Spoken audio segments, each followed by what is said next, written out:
Right now, I've just got the filter pattern rack extension strapped across the entire drum bus as an insert. It literally is on the channel object here. So if I flip the rack round here, you're going to see the mix device here with the Sugar Bytes rack extension just inserted right in there.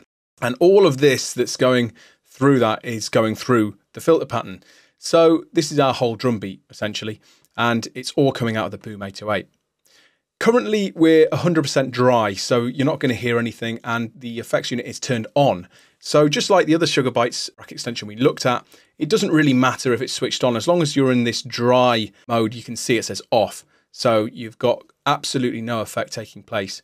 So I'm going to put everything in the default mode, or at least the minimum mode. This gives us a slow sweep speed and a very minimal sweep range, and I'm just going to mix it in.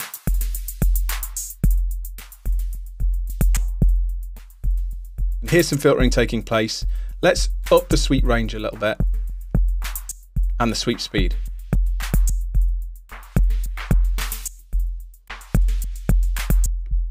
And let's up the resonance.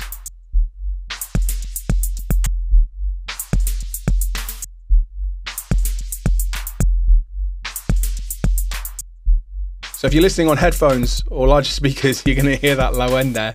I don't know if you can, but it's pretty good. So let's change the pattern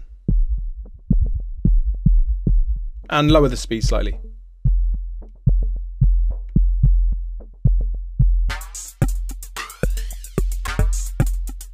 You can hear some of these patterns are sort of comb filter effects. I think that the pattern changes the filter mode as well. It's hard to tell, to be honest with you, but as you move through the patterns, you're going to get very different effects.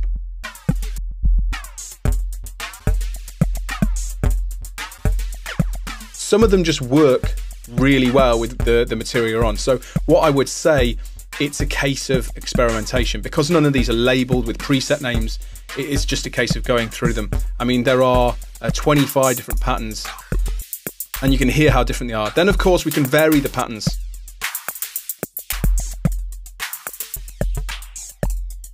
We can change the resonance mode. We can change the sweep speed and the sweep speed mode, and we can change the sweep range as well.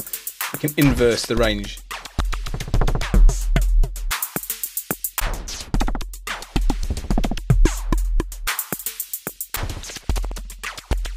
Let's put it on smart. This is interesting.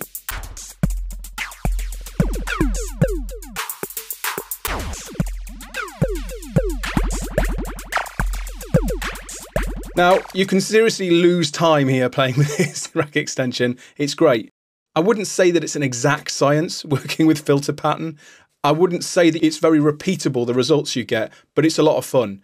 So be ready to save the preset that you're on and the stage that you're at, because you may never get it back because there's quite a lot of variables. It may look like only 4 knobs, but with all these variations and with all these different options, there's actually a pretty crazy amount of variation you can get with this plugin. Now, of course, if you want to try having a look at some of the patterns that are available with the unit in the preset library, there's not a huge amount, but it will give you an insight into how you can really, take advantage of this variation.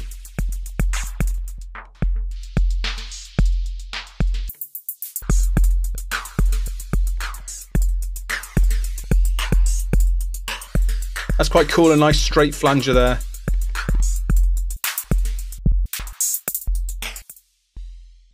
So there you go, there's the filter pattern, both explained in terms of its functionality and a quick demo of it in action. Again, I would just say spend some time experimenting with this one. It's an interesting effects unit. Next, we're going to take a look at Propellerhead's own synchronous effect. Now, I've done an entire course on this. It's a very deep plugin. It's going to be quite difficult to cover in 1 or 2 short videos, but we'll give it a go.